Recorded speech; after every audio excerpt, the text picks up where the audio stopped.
সুপ্রিয় দর্শক ও শ্রোতাদের অনেক অনেক প্রীতি ও শুভেচ্ছা জানিয়ে শুরু করছি স্মৃতিচারণমূলক অনুষ্ঠান মনে পড়ে।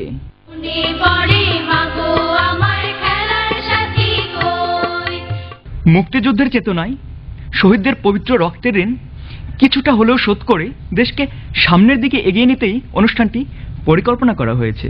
মনে পড়ে আমাদের অনেক অনেক অনেক কিছু। বঙ্গবন্ধু শেখ মুজিবুর রহমানের ডাকে 1971 সালে মহান মুক্তিযুদ্ধের কথা। লাখো শহীদের পবিত্র রক্তের বিনিময়ে আমরা পেয়েছি আমাদের প্রাণপ্রিয় বাংলাদেশের পতাকা। মা, মাটি, নদী ও মানুষের প্রতি গভীর শ্রদ্ধা ও ভালোবাসা জানিয়ে বঙ্গবন্ধু জাতির জনক দলীয় গান দিয়েই শুরু করছি আজকের অনুষ্ঠান মনে পড়ে।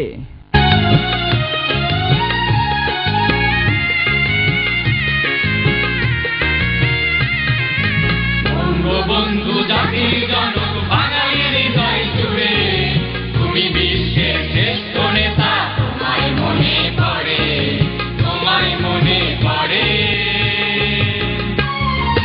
বঙ্গবন্ধু জাতির জনক বাঙালির হৃদয় জুড়ে তুমি বিশ্বের শ্রেষ্ঠ নেতা, তোমায় মনে পড়ে, তোমায় মনে পড়ে।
শিশু ছেলে মেয়েরা স্কুলে যাবে, লেখাপড়া করবে, কিন্তু সবাই কি স্কুলে যেতে পারে?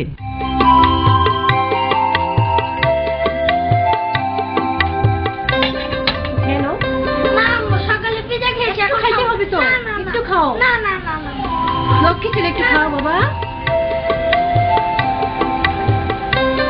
রহিমা, বল ব্যাগ নিয়ে আসো তো।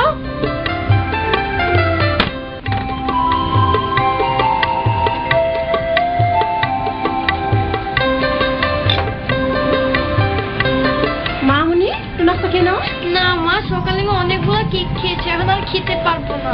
খাবো না? না মা, মা প্লিজ খাবো না। একটু খাও না। রহিমা, রহিমা, এদিকে আসো, ওদের গাড়িতে তুলে দিয়ে আসো।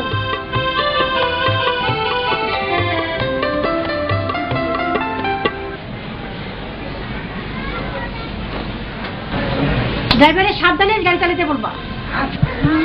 বাবা সেলি, রাস্তা যাইতা তো বাবা, কিন্তু রাস্তাঘাটে সাবধানে পার হইস, কারণ ওই রাস্তাঘাটে দেখাস না কি কত অ্যাক্সিডেন্ট। আর যখন গর্তের নিচে কিছু ঢুকাবি দেখে শুনে ঢুকাবি, হাত পা যাতে না কাটে। ঠিক আছে বাবা, যা বাবা যা। ওকে স্কুলে পাঠান না কেন এই বয়সে? আপনি কেডা? আমি সাংবাদিক। আর পড়াই রে আপনারা গাড়িতে হুন্ডা করে যান, তাই এতদিন পর। খুব ব্যস্ত থাকি বাবা, খুব ব্যস্ত। ওরা স্কুলে পাঠালে আমরা খামু কি? কেন রোজগার স্কুলের কথা শুনেন নাই? ওইটা তো শুনছি, ওইখানে লেখাপড়া কোনোদিন কেউ ওইখানে লেখাপড়াও করবে, লেখাপড়ার ফাঁকে আয়ও করতে পারবে। তাহলে তো অনেক ভালো। তাহলে আপনি আমার একটা ভালো বুদ্ধি দিচ্ছেন, দেন তাহলে স্কুলে ভর্তি করে। বাবা তুই স্কুলে যাবি? হ্যাঁ আমি স্কুলে যাবো। বুকের তাজা রক্ত দিয়ে যারা দেশ স্বাধীন করেছে তারা কিন্তু এত বৈষম্য চায়নি। মনে পড়ে আমাদের অপরাধী ও দুর্নীতিবাজদের কথা। ছোট অপরাধী কি রেহাই পায়?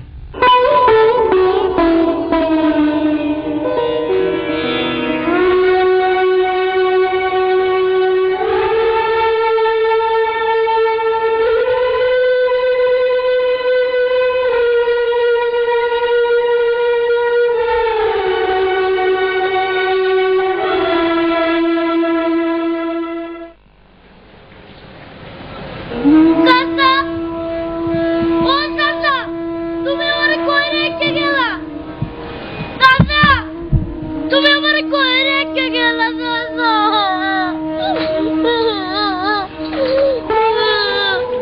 মা গো, চাচা আমারে কই রেখে গেল? পেটে খুব খিদা লাগছে। লোকে কিছু নাই।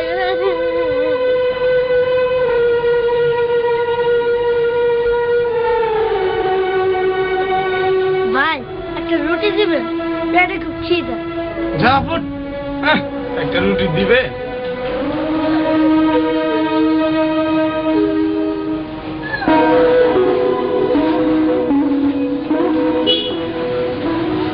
ভাই একটা রুটি দিবেন। বাঘ সকালবেলায় কি চাল কাজ কর যা।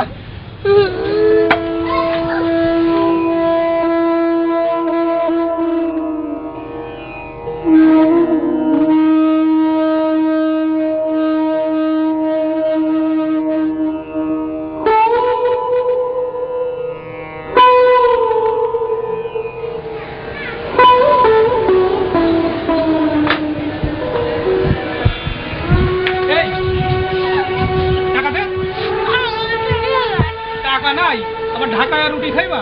আজ তোকে বাইন্ধে রাখছি। বাড়ছেন কেন? রুটি খাইছো কেন?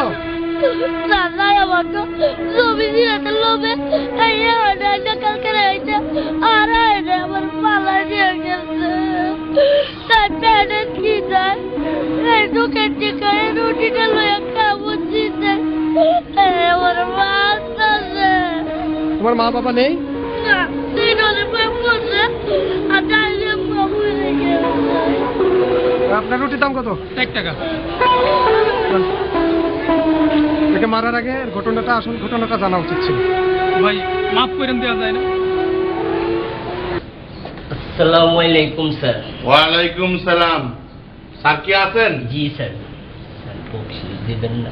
কিসের বকশিস? দরজা খোল। আসসালামু আলাইকুম। ওয়ালাইকুম আসসালাম। বসেন বসেন, আপনার জন্যই তো অপেক্ষা করছি। এত দেরি করলেন যে? নানান ঝামেলা আছি। একটা মাত্র ওয়াইফ। একটা মাত্র ওয়াইফ? তাই না, মানুষের তো ওয়াইফ একটাই থাকে। আপনি কি করলেন বুঝাই বল। একটা মাত্র ওয়াইফ, নানান ঝামেলায় আছি, ওনাকে একটু সময় দিতে হয়। আরে ভাই, আপনি তো আমাকে হাসালেন। এখানে 3 লাখ ক্যাশ আছে। আপনি বলেছেন চেক দিলে রেকর্ড থাকে। আচ্ছা আচ্ছা আচ্ছা। ও তাই আপনি ক্যাশ দিয়েছেন না? ভেরি গুড, আপনি খুব ভালো লোক। আচ্ছা জানেন, এই যে আপনি যদি অরিজিনালি বিল দিতেন, আপনার 3টে ডাইংয়ে 8-9 লক্ষ টাকা বিল আসতো। শিয়াল তো মুরগি খাবেই স্যার। আপনারাই তো শিয়াল হতে আমাদের সহযোগিতা করেন। শাদি কি আর করি স্যার। আচ্ছা ঠিক আছে, আসুন তাহলে। আসসালামু আলাইকুম। ওয়ালাইকুম আসসালাম। আবার আসবেন। মনে পড়ে আমাদের প্রবাসী বাঙালিদের কথা, যাদের মেধা, শ্রম ও ঘামের বিনিময়ে এদেশে প্রতি বছর হাজার কোটি ডলারের রেমিটেন্স আসে। কিন্তু এদেশের কিছু অসাধু ব্যবসায়ী ও লোভী দালালদের খপ্পরে পড়ে ভিটে মাটি সহায় সম্বল সব বিক্রি করে তাদের হাতে লক্ষ লক্ষ টাকা তুলে দিয়ে ভুয়া চুক্তিপত্র ও জাল ভিসায় বিদেশে গিয়ে গ্রাম বাংলার নিরীহ ছেলেমেয়েরা অবর্ণনীয় দুঃখ কষ্টে কেউ মৃত্যুবরণ করে, কেউ বা মানবেতর জীবন কাটায়। দেখুন এ বিষয়ে একটা নাটিকা।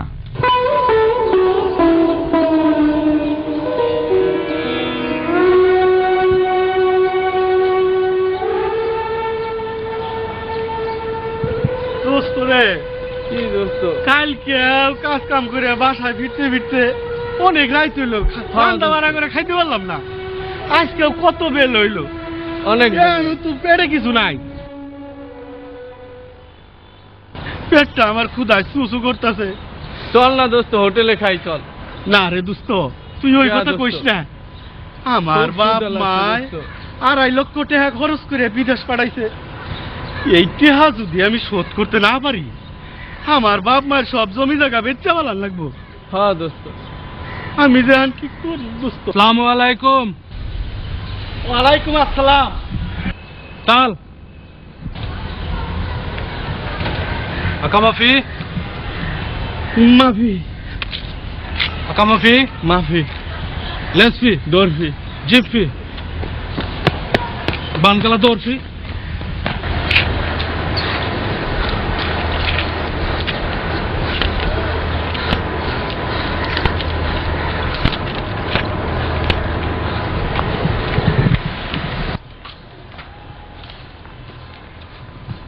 আসসালামু আলাইকুম। সালাম। তাল আহলান সাহলান ইয়া মারহাবা আহলান সাহলান। লা মাফি আকা মাফি মাফি।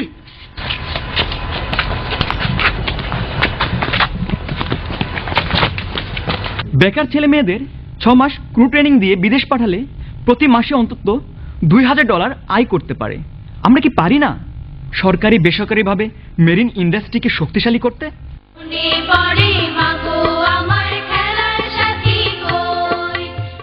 আজকের অনুষ্ঠানে উপস্থিত আছেন মুক্তিযোদ্ধা শহীদ মোস্তফা কামালের গর্বিত সন্তান AKM ফখরুল ইসলাম।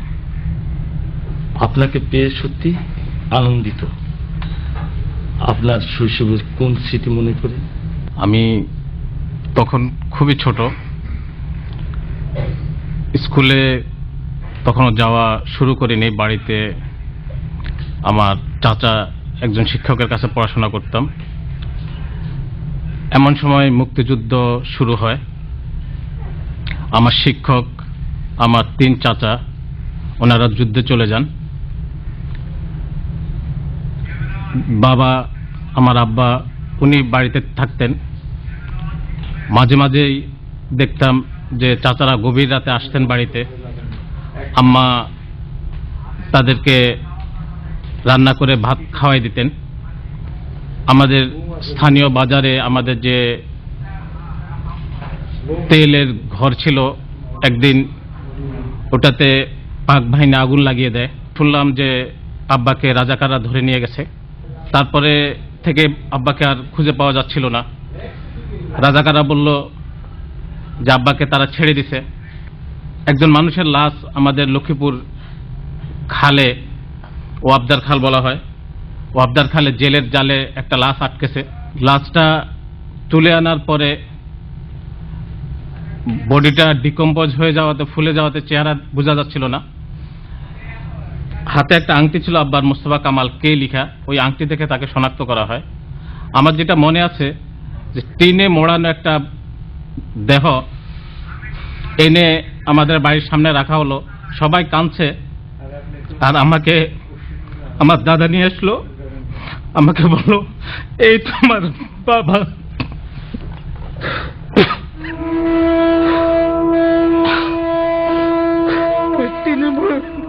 দেহটা আমি কখনোই ভুলতে পারি না। এটাই আমার জীবনের একমাত্র স্মৃতি, যা আমি সারা জীবন লালন করি। আপনার প্রিয় শিক্ষকের কথা কি মনে পড়ে? যে শিক্ষক ছিলেন, মুক্তিযুদ্ধে গিয়েছিলেন, জনাব শহীদুল্লাহ, যুদ্ধ শেষে উনি যখন ফিরে আসলেন আমাকে বললেন যে তোমার বাবাকে যারা মেরেছে সেই রাজাকার কমান্ডার আব্দুল বাতেন, তাকে আমরা খুঁজে বের করব এবং তার আমরা ব্যবস্থা নেব। তার কিছুদিন পরে উনি এসে বললেন যে তাকে আমরা খুঁজে পেয়েছি, তোমার বাবাকে আমরা ফেরত দিতে পারবো না, কিন্তু আব্দুল বাতেনের ব্যবস্থা আমরা করেছি। আমি শ্রদ্ধা ভরে আমার এই শিক্ষককে স্মরণ করি, আমি তার দীর্ঘায়ু কামনা করি। আপনি বাংলাদেশে কিভাবে দেখতে চান? আমরা দেখতে চাই বাংলাদেশ পৃথিবীর বুকে একটি উন্নত দেশ। মালয়েশিয়া বা ভিয়েতনাম যেভাবে দ্রুত উন্নতির দিকে এগিয়ে গিয়েছে, বাংলাদেশে একদিন এরকম মাথা উঁচু করে দাঁড়াবে। এই প্রজন্মের ছেলে মেয়েদের কাছে আমার এটাই প্রত্যাশা। আমরা চাই আমাদের নতুন প্রজন্ম এ দেশকে একদিন উন্নতির শিখরে নিয়ে যাবে। এবার আসছে ভিন গ্রহ থেকে আমাদের এক অতিথি শিল্পী। আমি ভিন গ্রহ থেকে এসেছি, তোমাদের অতিথি। অনেক আগে একবার এসেছিলাম 1971 সালে। তখন তোমাদের দেশে প্রচন্ড যুদ্ধ চলছিল, লাশের গন্ধ বেড়াতে পারিনি। আবার এলুম, এসে দেখি তোমরা অনেকে যুদ্ধের বছর না বলে বলো গন্ডগোলের বছর। ছি, তা না হলে তোমাদের দেশের মাটিতে সোনার ফসল ফলে, মাটির নিচে কত যে খনিজ সম্পদ, এত কিছু থেকেও তোমরা মা, মাটি, নদী ও মানুষকে ভালোবাসতে পারোনি। তোমাদের ললাট হতে যদি দুর্নীতির তিলক মুছে ফেলতে পারো তাহলে সহযোগিতার হাত বাড়িয়ে দেবো ইনশাল্লাহ। সুপ্রিয় সুধী, মনে পড়ে অনুষ্ঠানে আজ আমরা অতিথি শিল্পীকে আমন্ত্রণ জানিয়েছি। দেখা যাক তারা কি করে।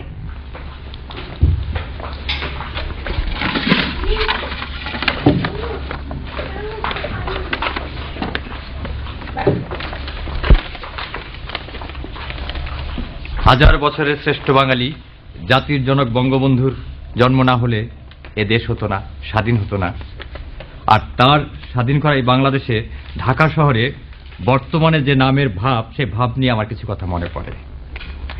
যাত্রাবাড়ি আছে দেখো ভাই, সার্কাস বাড়ি নাই।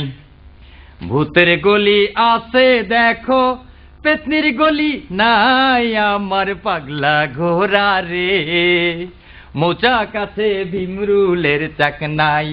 আমার পাগলা ঘোড়া রে, মোচা কাছে ভিমরুলের চাকনাই।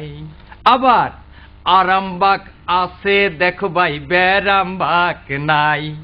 টিকাটুলি আছে দেখো, ইঞ্জেকশন গলি নাই। আমার পাগলা ঘোড়া রে, মোচা কাছে ভিমরুলের চাকনাই।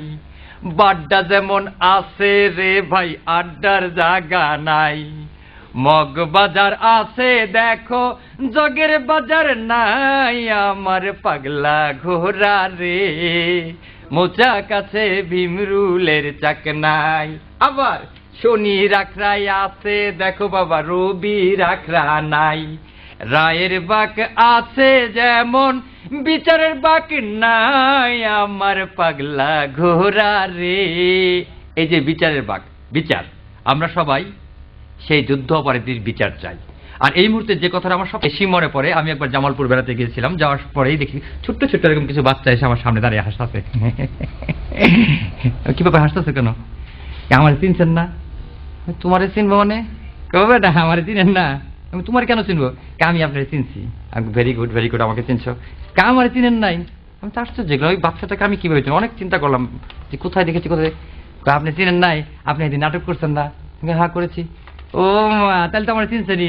আমি তৈতে বাম্বুরা বহা ছিলাম, আপনি কুতকুতি আমার মিতাই আসছিলেন।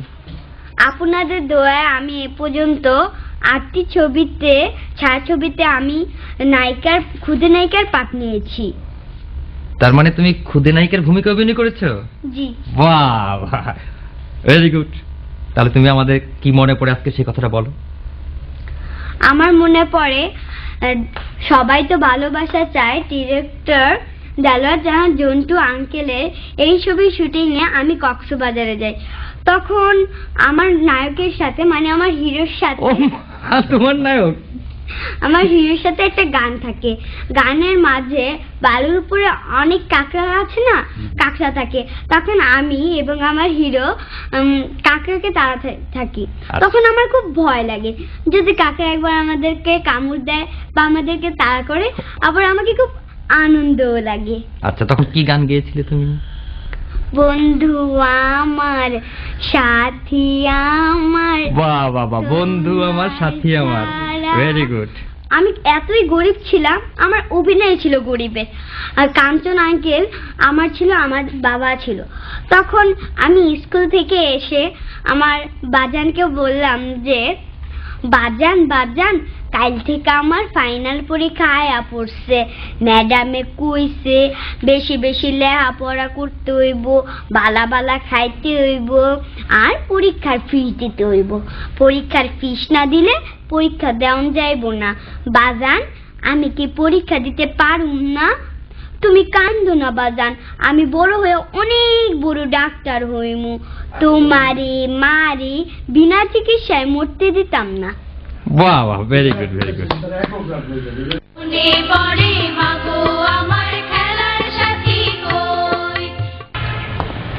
আরে উত্তম না, কেতা মাত রে মা, বালা নিয়েছি।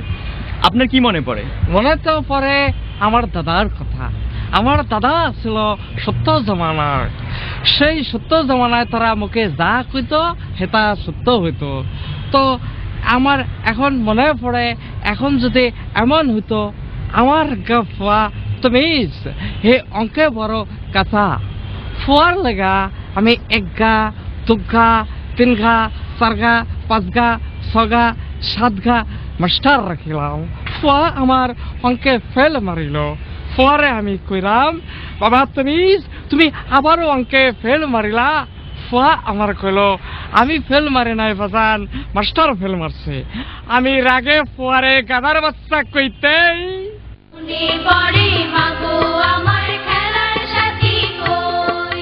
বঙ্গবন্ধুর ডাক শুনিয়া আমরা মুক্তিযুদ্ধে যাই, বঙ্গবন্ধুর ডাক শুনিয়া আমরা মুক্তিযুদ্ধে যাই। বাংলাদেশ স্বাধীন করিতে, বাংলাদেশ স্বাধীন করিতে অস্ত্র হাতে নেই সবাই। বঙ্গবন্ধুর ডাক শুনিয়া আমরা মুক্তিযুদ্ধে যাই, বঙ্গবন্ধুর ডাক শুনিয়া আমরা মুক্তিযুদ্ধে যাই।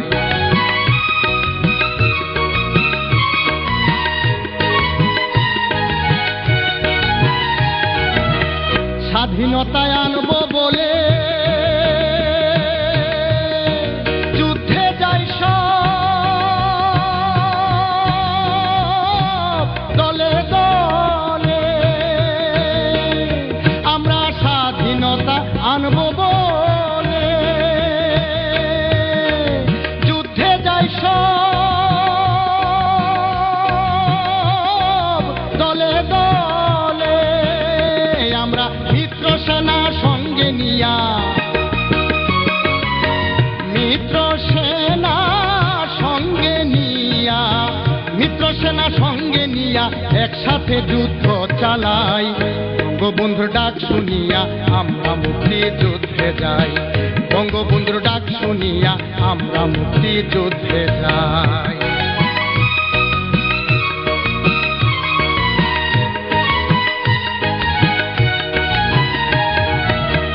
লাখো লাখো বীর শহীদা দেশের তরে দিল পরাণ, হায়রে লাখো লাখো বীর শহীদা দেশের তরে দিল পরাণ। এরা স্বাধীনতার সূর্য সেনা, স্বাধীনতার সূর্য সেনা, স্বাধীনতার সূর্য সেনা, তাদেরকে সালাম জানাই। বঙ্গবন্ধুর ডাক শুনিয়া আমরা মুক্তিযুদ্ধে যাই, বঙ্গবন্ধুর ডাক শুনিয়া আমরা মুক্তিযুদ্ধে যাই।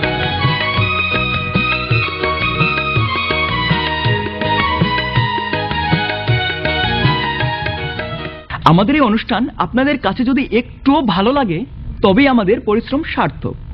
আপনারা আপনাদের মতামত আমাদের কাছে পাঠাতে পারেন এই ঠিকানায়।